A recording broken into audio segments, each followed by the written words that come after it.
Hi all, PS ടോക്കിലേക്ക് സ്വാഗതം.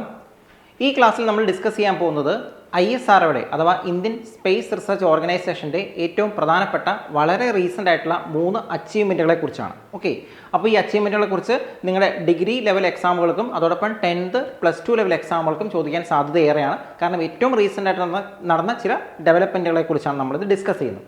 First of all, Chandrayaan 3. Chandrayaan 3യെ കുറിച്ച് മനസ്സിലാക്കുന്നതിന് മുമ്പ് ചന്ദ്രയാൻ 1നെ കുറിച്ചും ചന്ദ്രയാൻ 2നെ കുറിച്ചും ഒരു ബ്രീഫ് അണ്ടർസ്റ്റാൻഡിങ് ഉണ്ടാവുന്നത് നല്ലതാണ്. ചന്ദ്രയാൻ 1 ഇന്ത്യ 2008 വിക്ഷേപിച്ചത്. അത് വിക്ഷേപിച്ചത് നമ്മൾ PSLV റോക്കറ്റ് ഉപയോഗിച്ചാണ് വിക്ഷേപിച്ചതെങ്കിൽ ചന്ദ്രയാൻ 2 2019 വിക്ഷേപിച്ചത്. അത് GSLV അഥവാ geosynchronous satellite launch vehicle ഉപയോഗിച്ചാണ് വിക്ഷേപിച്ചത്. ഇതാണ് ഒരു പ്രധാനപ്പെട്ട വ്യത്യാസം. അതായത് ചന്ദ്രയാൻ 1 PSLV ഉപയോഗിച്ച് വിക്ഷേപിച്ചെങ്കിൽ ചന്ദ്രയാൻ 2 നമ്മൾ വിക്ഷേപിച്ചത് GSLV അഥവാ geosynchronous satellite launch vehicle ഉപയോഗിച്ചാണ് വിക്ഷേപിച്ചത്. ആ ഒരു വിക്ഷേപണം സത്യം പറഞ്ഞിട്ടുണ്ടെങ്കിൽ ഒരു 100% സക്സസ്ഫുൾ ആയ മിഷൻ ആയിരുന്നില്ല. അതിൻ്റെ ലാസ്റ്റ് സ്റ്റേജിൽ വെച്ച്, അതായത് ചന്ദ്ര സർഫസിൽ നിന്നും ഏകദേശം 180 മീറ്റർ മാത്രം ഉയരെ വെച്ചിട്ടാണ് അതിൻ്റെ കൺട്രോൾ നഷ്ടപ്പെട്ട് നമ്മുടെ ലാൻഡറും റോവറും ചന്ദ്രനിൽ ഇടിച്ചിറങ്ങിയത്. ലാൻഡറിൻ്റെ പേര് വിക്രം എന്നും അതിലിറങ്ങാനിരുന്ന റോവറിൻ്റെ പേര് പ്രഗ്യാൻ എന്നുമായിരുന്നു. പക്ഷേ ആ മിഷൻ കൊണ്ട് നമുക്ക് കിട്ടിയൊരു ഉപകാരം എന്താണെന്ന് വെച്ചിട്ടുണ്ടെങ്കിൽ, ഈ ലാൻഡറും റോവറും റിലീസ് ചെയ്തത് ഒരു ലൂണാർ ഓർബിറ്റൽ മൊഡ്യൂളിൽ നിന്നാണ്. അതായത് നമ്മൾ ചന്ദ്രനിലേക്ക് ഒരു ഒരു പേടകത്തെ വിക്ഷേപിക്കുന്നു. ആ പേടകത്തിൽ നിന്നും ഒരു ലൂണാർ മൊഡ്യൂൾ ഇപ്പോഴും ചന്ദ്രനെ ചുറ്റി കറങ്ങിക്കൊണ്ടിരിക്കുന്നുണ്ട്.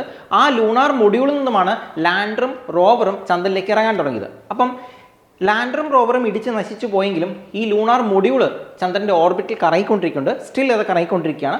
അതിൽ നിന്ന് നമുക്ക് വൈറ്റലായിട്ടുള്ള ഇൻഫർമേഷൻസ് കിട്ടുന്നുണ്ടായിരുന്നു. അങ്ങനെ ആ ഇൻഫർമേഷൻ കിട്ടുന്നതനുസരിച്ചും അതുപോലെ മുൻ മിഷൻ, അതായത് ചന്ദ്രയാൻ 2 സംഭവിച്ച പിഴവുകളിൽ നിന്ന് പാഠങ്ങൾ ഉൾക്കൊണ്ടുകൊണ്ടും ഇന്ത്യ വളരെ സക്സസ്ഫുള്ളായി കഴിഞ്ഞ ഓഗസ്റ്റ് 23 ചന്ദ്രയാൻ 3 വിക്ഷേപിച്ച് സോഫ്റ്റ് ലാൻഡിംഗ് ചന്ദ്രൻ്റെ സർഫസിൽ നടത്തുകയുണ്ടായി. അപ്പം ഇമ്പോർട്ടൻ്റ് ആയി നോട്ട് ചെയ്യേണ്ട കാര്യം, ചന്ദ്രയാൻ 3 വിക്ഷേപിച്ചത് നമ്മൾ GSLV വിക്ഷേപണ വാഹനം തന്നെയായ GSLVയുടെ Mark 3, അതിൻ്റെ പുതിയ പേര് LVM-3 എന്നാണ്. ഓക്കെ, ലോഞ്ച് വെഹിക്കിൾ Mark 3 അഥവാ LVM-3 എന്നാണ് GSLVയുടെ Mark 3 റോക്കറ്റിൻ്റെ റീനെയിം ചെയ്തിരിക്കുന്നത്. ആ വിക്ഷേപണ വാഹനം ഉപയോഗിച്ചാണ് വിക്ഷേപിച്ചത്. അത് ചന്ദ്രൻ്റെ ഉപരിതലത്തിൽ വളരെ സക്സസ്ഫുള്ളായി സോഫ്റ്റ് ലാൻഡ് ചെയ്തു. അപ്പോൾ ഇന്ത്യക്ക് കിട്ടിയ റെക്കോർഡുണ്ട്. Now India joins United States, Russia and China as one of the few countries successfully land on the moon.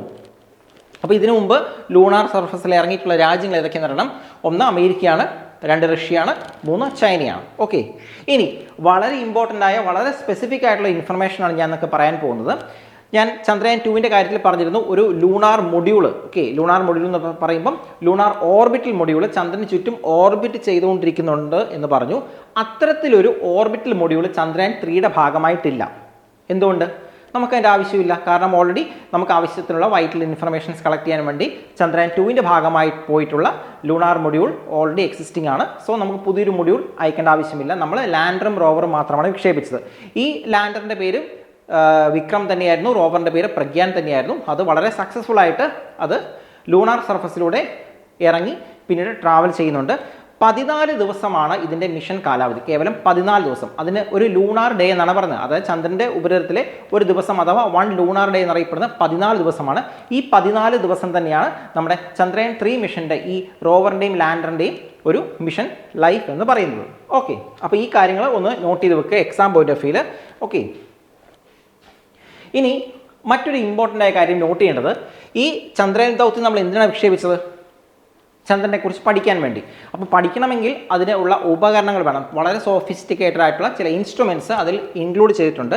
അങ്ങനെയുള്ള വളരെ സോഫിസ്റ്റിക്കേറ്റഡ് ആയിട്ടുള്ള ചന്ദ്രൻ്റെ ഉപരിതലത്തെക്കുറിച്ച് പഠിക്കാനും അവിടെ സീസ്മിക് ആക്ടിവിറ്റികളെക്കുറിച്ച് പഠിക്കാനൊക്കെ ആയിട്ട് വിക്ഷേപിച്ചിട്ടുള്ള ചില ഉപകരണങ്ങളുടെ ലിസ്റ്റാണ് ഈ കൊടുത്തിരിക്കുന്നത്. ഇതിനകത്തെ ഓരോ ഉപകരണവും അതിൻ്റെ ബേസിക് ഫംഗ്ഷൻ അല്ലെങ്കിൽ ബേസിക് ഒബ്ജക്റ്റീവ് എന്താണെന്നുള്ള കാര്യവും നമ്മൾ എന്ത് ചെയ്യണം? നമ്മൾ പഠിച്ചിരിക്കണം. ആദ്യം തന്നെ രംബ എന്ന് പറയുന്ന ഒരു ഇൻസ്ട്രുമെൻ്റ് ഉണ്ട്. അതിൻ്റെ ഉദ്ദേശം എന്താണ്? To measure the lunar surface plasma density and its changes with the time. Okay, അതായത് ചന്ദ്രൻ്റെ സർഫസിലുള്ള പ്ലാസ്മയുടെ അളവും അതിൻ്റെ ചേഞ്ചസ് വിത്ത് ടൈമുമാണ് നമ്മൾ അളക്കുന്നത്. അപ്പോൾ പ്ലാസ്മ എന്താണെന്ന് പറഞ്ഞാൽ, എന്താണ് plasma? 4th state of matter ആണ് പ്ലാസ്മ എന്നറിയപ്പെടുന്നത്. അയോണൈസ്ഡ് ആയിട്ടുള്ള അല്ലെങ്കിൽ ചാർജ്ഡ് ആയിട്ടുള്ള പാർട്ടിക്കിൾസിനെയാണ് നമ്മൾ പ്ലാസ്മ സ്റ്റേറ്റുള്ള പാർട്ടിക്കിൾ എന്ന് പറയുന്നത്. അപ്പോൾ അത്തരത്തിലുള്ള പ്ലാസ്മ സ്റ്റേറ്റുള്ള പാർട്ടിക്കിളെ കുറിച്ച് പഠിക്കുക എന്നാണ് രംഭയുടെ ഉദ്ദേശമെങ്കിൽ, ചാസ്തെ എന്ന് പറഞ്ഞ ചന്ദ്രാസ് സർഫസ് തെർമോഫിസിക്കൽ എക്സ്പെരിമെൻ്റ് എന്ന് പറഞ്ഞ ഈ ഒരു ഇൻസ്ട്രുമെൻറ്റിൻ്റെ ഉദ്ദേശം എന്ന് പറഞ്ഞാൽ to carry out measurement of thermal properties of lunar surface near the polar region. ഈ ഒരു ലൂണാർ മൊഡ്യൂൾ പോയി ഇറങ്ങിയിരിക്കുന്നത്, അല്ലെങ്കിൽ നമ്മുടെ ലാൻഡറും റോവറും ലാൻഡ് ചെയ്തിരിക്കുന്നത് എവിടെയാണ്? അത് ചന്ദ്രൻ്റെ സൗത്ത് പോളിലാണ്. അപ്പം ആ സൗത്ത് പോൾ റീജിയനിലെ പോളാർ റീജിയന് അടുത്തുള്ള തെർമൽ പ്രോപ്പർട്ടീസ്, അവിടുത്തെ ടെമ്പറേച്ചറും അവിടുത്തെ കാര്യങ്ങളൊക്കെ അളക്കുക എന്നാണ് അതിൻ്റെ ഉദ്ദേശം എന്ന് പറയുന്നത്. ILSA instrument four lunar seismic activity, ഇത് വളരെ ഇമ്പോർട്ടൻ്റ് ആണ്. ലൂണാർ സർഫസിൽ ഇടയ്ക്കിടയ്ക്ക് മെറ്റിയോർ ഷവർ ഉണ്ടാവാറുണ്ട് എന്ന് പറയുമ്പോൾ എന്താണ്? ഉൽക്കാപതനം ഉണ്ടാവാറുണ്ട്. ഓക്കെ, ഈ ഉൽക്കാപതനം നടക്കുമ്പോൾ സ്വാഭാവികമായിട്ടും ചന്ദ്രൻ്റെ സർഫസ് ചെറിയ ചെറിയ ട്രിമേഴ്സ് ഉണ്ടാവാറുണ്ട്. ഓക്കെ, അപ്പോൾ ഇങ്ങനെ ട്രിമേഴ്സ് ഉണ്ടാകുമ്പോൾ അത് മെഷർ ചെയ്യുക, അല്ലെങ്കിൽ ആ ചെറിയ സർഫസ് വൈബ്രേഷൻസ് മെഷർ ചെയ്യുക എന്നാണ് ILSA അഥവാ ലൂണാർ സീസ്മിക് ആക്ടിവിറ്റി എന്ന് പറയുന്ന ILSAയുടെ ഉദ്ദേശം എന്ന് പറയുന്നത്. ഓക്കെ, ദെൻ അപ്പം നോക്കേണ്ടത് ഇത് മൂന്നും എന്തായിരുന്നു? ലാൻഡറുള്ള പേലോഡാണ്. ലാൻഡർ എന്ന് പറയുന്നത് എന്താണ്? വിക്രം എന്ന് പറയുന്നത് ലാൻഡർ ഉൾപ്പെട്ടിട്ടുള്ള പേലോഡാണ് ഇത് മൂന്നുമെങ്കിൽ, അതിലൂടെ ഇറങ്ങി ഓടി നടക്കുന്ന പ്രഗ്യാനിൽ ഉൾപ്പെട്ട്, പ്രഗ്യാൻ എന്ന് പറഞ്ഞാൽ ചെറിയൊരു 4 ചക്രമുള്ള ചെറിയൊരു വണ്ടിയാണ്. ആ വണ്ടിയിൽ ഉൾപ്പെട്ടിരിക്കുന്ന പേലോഡ്സ് ആണ് ഇത് മൂന്നും.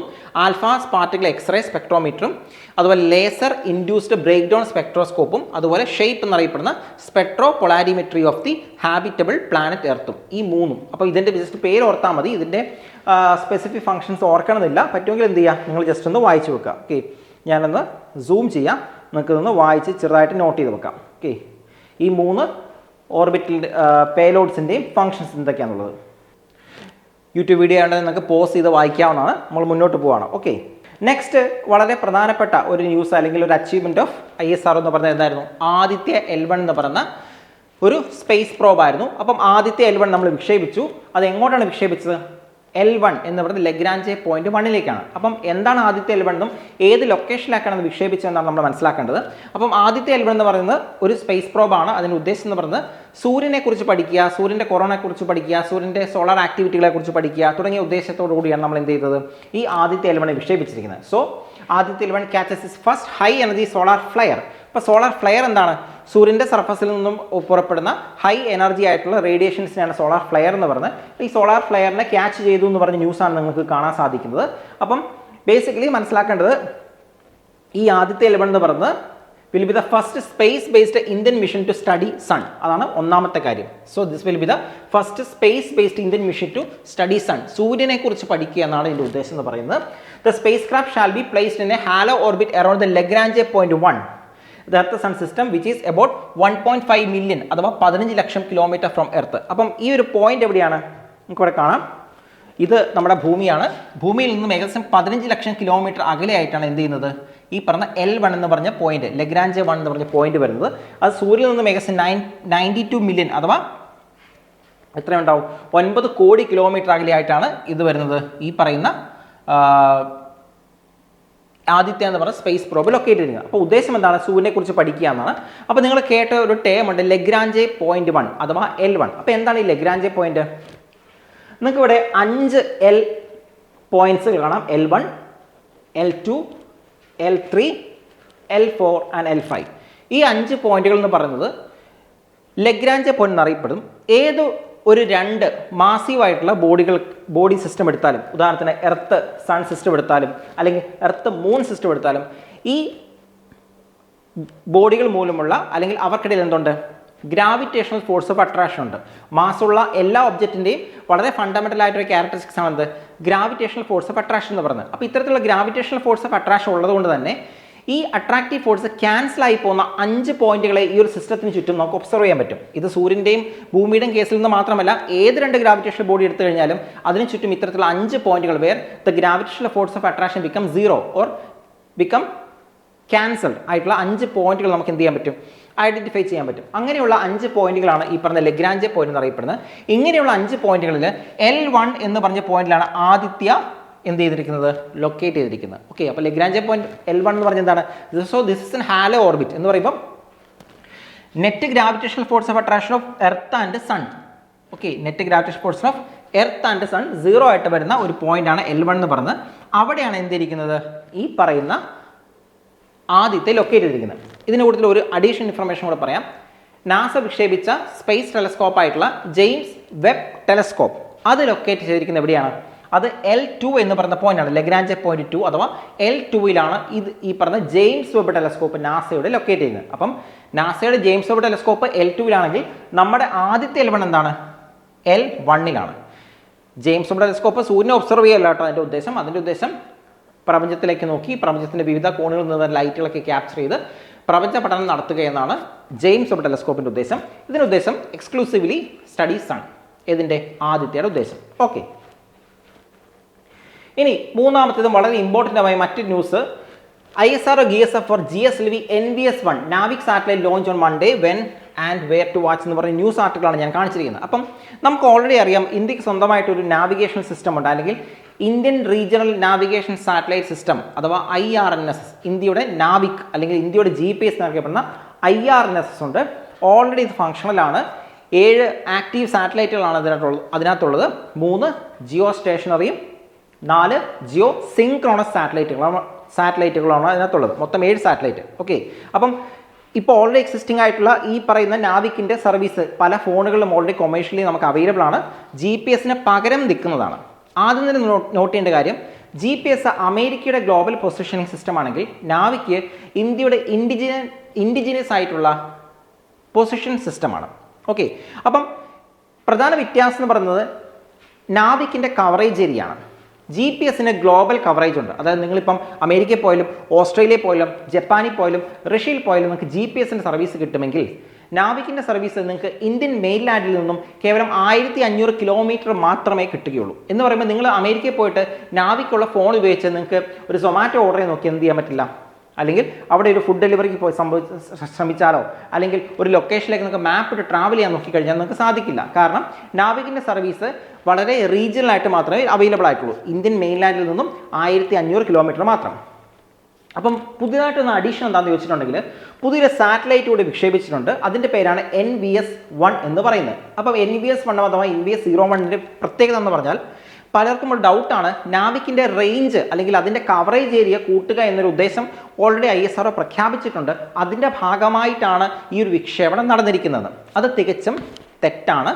സത്യത്തിൽ അങ്ങനെ ഒരു ഉദ്ദേശം നിലവിൽ ഈ NVS-01 വിക്ഷേപിച്ചത് കൊണ്ട് ആർക്കില്ല, ISROയ്ക്കില്ല. പിന്നെ എന്തിനാണ് വിക്ഷേപിച്ചത്? ഓൾറെഡി എക്സിസ്റ്റിംഗ് ആയിട്ടുള്ള നമ്മുടെ നാവിക്കിൻ്റെ ആക്യുറസി ഒന്നുകൂടെ കൂട്ടുക, അല്പം കൂടെ അതിൻ്റെ യൂട്ടിലിറ്റി വർദ്ധിപ്പിക്കുക അല്ലെങ്കിൽ അതിൻ്റെ ഉപയോഗം വർദ്ധിപ്പിക്കുക എന്നാണ് ഉദ്ദേശം. നമുക്കറിയാം നമ്മളിപ്പോൾ ഫോണിൽ ഉപയോഗിക്കുന്നുണ്ട്, നിങ്ങൾക്കിപ്പം വിയറബിൾ ഡിവൈസസ് വാച്ചിലൊക്കെ എന്ത് ചെയ്യാൻ പറ്റുന്നുണ്ട്, GPS ഉപയോഗിക്കുന്നുണ്ട്. അപ്പം വാച്ച് പോലുള്ള വിയറബിൾ ഡിവൈസസിലൊക്കെ ഉപയോഗിക്കുമ്പം ഫോണിൽ ഉപയോഗിക്കുന്ന സെയിം ഫ്രീക്വൻസിയിലുള്ള GPS സിസ്റ്റം അല്ലെങ്കിൽ പൊസിഷനിങ് സിസ്റ്റം ഉപയോഗിക്കാൻ പറ്റില്ല. നിലവിൽ ഉപയോഗിക്കുന്ന 2 ബാൻഡ് വിഡ്ത്തുകൾ L5-ഉം അതുപോലെ S-ഉമാണ്. അപ്പം ഈ ബാൻഡ് വിഡ്ത്ത് എന്താണ്? സാറ്റലൈറ്റ് ഭൂമിയിലുള്ള ഡിവൈസുമായിട്ടോ അല്ലെങ്കിൽ സെൻറ്ററുമായിട്ടോ കമ്മ്യൂണിക്കേറ്റ് ചെയ്യുന്ന സിഗ്നൽ ഫ്രീക്വൻസിക്കാണ് ഈ ബാൻഡ് വിഡ്ത്ത് എന്ന് പറയുന്നത്. അപ്പോൾ ഓൾറെഡി എക്സിസ്റ്റിംഗ് ആയിട്ടുള്ള ബാൻഡ് വിഡ്ത്തിൽ നോട്ട് ചെയ്ത് വെക്കുക, L5-ഉം S-ഉമാണ്. അപ്പോൾ അതിനോടൊപ്പം തന്നെ L1 എന്ന് പറഞ്ഞ മറ്റൊരു ബാൻഡ് വിഡ്ത്ത് കൂടി ഈ NVS-01 ഉൾപ്പെടുത്തിയിട്ടുണ്ട്. അപ്പം നിലവിലെ സാറ്റലൈറ്റുകൾ 7 ഫങ്ഷണൽ ആയിട്ടുള്ളതിൽ എന്തേ ഉള്ളൂ, L5-ഉം S ബാൻഡും മാത്രമേ ഉള്ളൂ. ഇപ്പം റീസെൻ്റ് ആയിട്ട് വിക്ഷേപിച്ച NVS-01 അഡീഷണൽ ആയിട്ട് എന്തുകൂടിയുണ്ട്, L1 എന്ന് പറയുന്നൊരു ബാൻഡ് വിഡ്ത്ത് കൂടി ഉണ്ട്. അതുകൊണ്ടുള്ള അഡ്വാൻറ്റേജ് എന്താണെന്ന് ചോദിച്ചിട്ടുണ്ടെങ്കിൽ നമ്മുടെ വിയറബിൾ ഡിവൈസസുകളൊക്കെ എന്ത് ചെയ്യാൻ പറ്റും, ഈ പറയുന്ന പൊസിഷനിങ് സിസ്റ്റത്തിൻ്റെ സർവീസ് അവൈലബിൾ ആകും. ഓക്കെ, അതാണ് ഇമ്പോർട്ടൻ്റ് ആയി നോട്ട് ചെയ്യേണ്ട കാര്യം എന്ന് പറയുന്നത്. Okay, so this could potentially enhance the use of the regional navigation system in wearable devices and personal trackers that use low power single frequency chips. Okay, അപ്പം നമ്മുടെ already existing ആയിട്ടുള്ള wearable ഡിവൈസസിലൂടെ എന്ത് ചെയ്യാൻ പറ്റും, നമുക്ക് ഇത് ഉപയോഗിക്കാൻ പറ്റും. ആക്ച്വലി നമ്മൾ ഓൾറെഡി നമ്മുടെ ഒരുവിധം ഡിവൈസിലൊക്കെ GPS ആണ് ഉപയോഗിക്കുന്നത്. GPS അമേരിക്ക പ്രൊവൈഡ് ചെയ്യുന്നതാണ്. അതുകൊണ്ട് തന്നെ വളരെ ക്വാളിറ്റി കുറഞ്ഞ ആക്യുറസി കുറഞ്ഞ ഒരു പൊസിഷൻ സർവീസ് സിസ്റ്റമാണ് നമുക്ക് അവൈലബിൾ ആയിക്കൊണ്ടിരിക്കുന്നത്. വൺസ് നമ്മുടെ ഡിവൈസസിലെല്ലാം നമ്മുടെ സ്വന്തമായിട്ടുള്ള നാവിക്കിൻ്റെ സർവീസ് അവൈലബിൾ ആകുകയാണെങ്കിൽ ഡെഫിനറ്റ്ലി എന്തായിരിക്കും, അത് അല്പം കൂടി ബെറ്റർ ആയിട്ടുള്ള ആക്യുറേറ്റ് ആയിട്ടുള്ള റിലയബിൾ ആയിട്ടുള്ള സർവീസ് ആയിരിക്കും നമുക്ക് കിട്ടുന്നത്. ഓക്കെ, സോ ഇത് ഇന്ത്യയുടെ ഇൻഡിജിനൈസേഷൻ്റെ ഭാഗമായിട്ട് അല്ലെങ്കിൽ ആത്മനിർഭരത എന്ന് പറയുന്ന പ്രോഗ്രാമിൻ്റെ ഭാഗമായിട്ട് നിങ്ങൾക്ക് കൺസിഡർ ചെയ്യാം. അതായത് മറ്റുള്ള കൺട്രീസിനെ ഡിപ്പെൻഡ് ചെയ്യാതെ നമ്മൾ തന്നെ നമുക്ക് ആവശ്യമായ ടെക്നോളജീസും കാര്യങ്ങളൊക്കെ എന്ത് ചെയ്യാണ്, നമ്മൾ ഡെവലപ്പ് ചെയ്തെടുക്കുകയാണ് ചെയ്യുന്നത്. സോ ഇത്തരം കാര്യങ്ങൾ വളരെ റീസെൻ്റ് ആയിട്ട് ISROയുടെ അച്ചീവ്മെൻറ്റുകളായിട്ട് നമുക്ക് ഉയർത്തി കാണിക്കാനുള്ളത്. അപ്പോൾ എന്ത് ചെയ്യുക, നിങ്ങൾ നിങ്ങളുടെ ഡിഗ്രി എക്സാമുകൾക്കും അതുപോലെ 10th + 2 എക്സാമുകൾക്ക് വേണ്ടി ഞാൻ ഈ പറഞ്ഞ കാര്യങ്ങൾ വിശദമായിട്ട് നോട്ട് ചെയ്ത് വെക്കുക. ഇനി ആർക്കെങ്കിലും എന്തെങ്കിലും എക്സ്ട്രാ അറിയണമെന്നാണ് എന്ത് ചെയ്യുക, സ്വന്തമായി സെർച്ച് ചെയ്ത് നോക്കുക. അത് നല്ലൊരു ഹാബിറ്റാണ്, സ്വന്തമായി സെർച്ച് ചെയ്ത് എക്സ്ട്രാ ഇൻഫർമേഷൻ ഇതിനെക്കുറിച്ച് കളക്ട് ചെയ്യാം. ഓക്കെ, സോ നമുക്ക് മറ്റൊരു വീഡിയോയിൽ കാണാം. Thank you so much.